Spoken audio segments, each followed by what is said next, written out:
This is Haydn's Dictionary, 19th century book. I found this interesting thing, the Battle of Agincourt between the British and the French. So it says, a village where Henry V of England, with about 9,000 men, defeated about 60,000 French on St. Crispin's Day, October 25, 1415.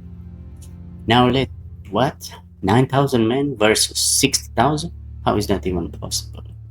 Of the French, whose leaders acted with little judgment, there were, according to some accounts, 10,000 killed, including the Dukes of Alençon, Brabant, and Bar, the Archbishop of Sens, one marshal, 13 earls, 92 barons, and 1,500 knights, and 14,000 prisoners, among whom were the Dukes of Orleans and Bourbon, and 7,000 barons, knights, and gentlemen. The English lost to the Duke of York, the Earl of Suffolk, and about 20 others. Saint Remy asserts with more probability that the English lost 1,600 men. Henry V soon after obtained the Kingdom of France. Now this, to me, sounds a bit fishy. So let's go and check some facts from Wikipedia and then ChatGPT. Let's see why is there such a big discrepancy in the numbers. So we start with Wikipedia. So here it says English deployment. Early on the 25th, Henry deployed his army, approximately 1,500 men at arms and 7,000 longbowmen, across a 750-yard, 690 meters, part of the defile. The army was divided into three groups: the right wing led by Edward, Duke of York, the center led by the king himself, and the left wing under the old and experienced Baron Thomas Camoes. The archers were commanded by Sir Thomas Erpingham, another elderly veteran. It is likely that the English adopted their usual battle lines of longbowmen on either flank, with men-at-arms and knights in the center.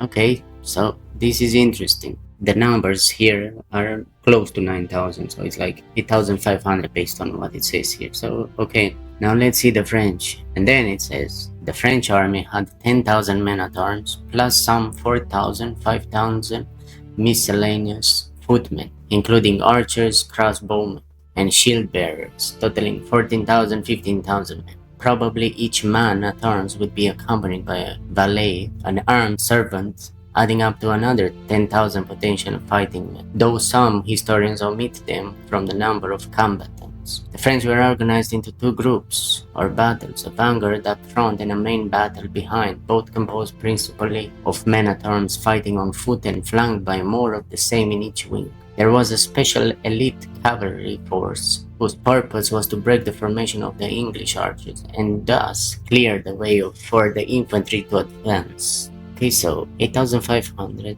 versus, here it says 14,000, 15,000 men, and then another 10,000 potential fighting men. But historians say they omit them from the, okay, let's say even that, 15,000 plus 10,000, 25,000. It's still pretty high. Like 9,000 versus 25,000, that's wild. But 9,000 versus 60,000, imagine that.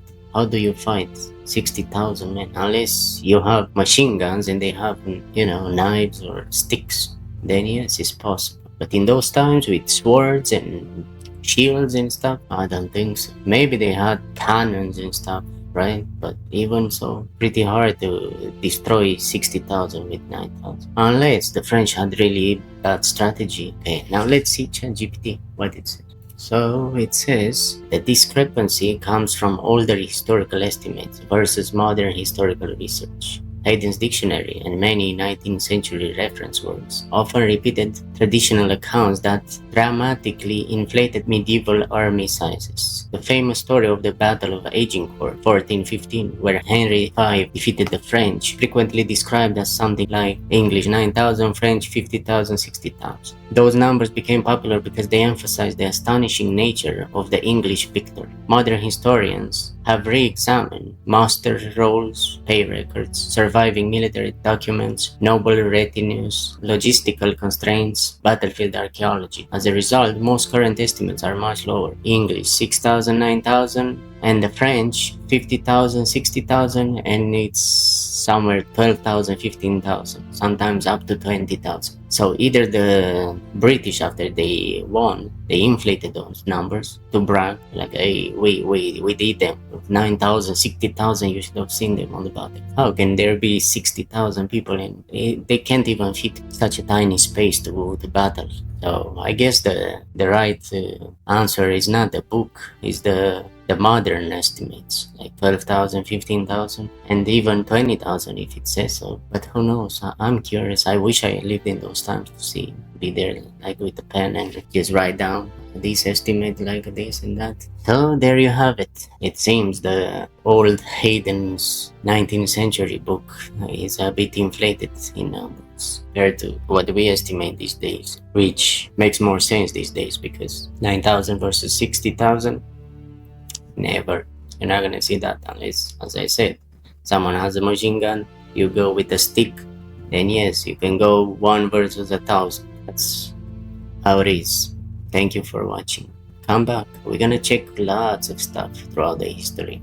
Mainly stories like this and ancient stuff and newspapers from the 17th century, 18th, 19th, stuff that, makes you want to think like how things were going in the past times. Were people the same like us, or did they think the same, or what's the difference between then and now? I'm very fascinated with ancient history and old history, medieval history, stuff like that. Thank you for watching.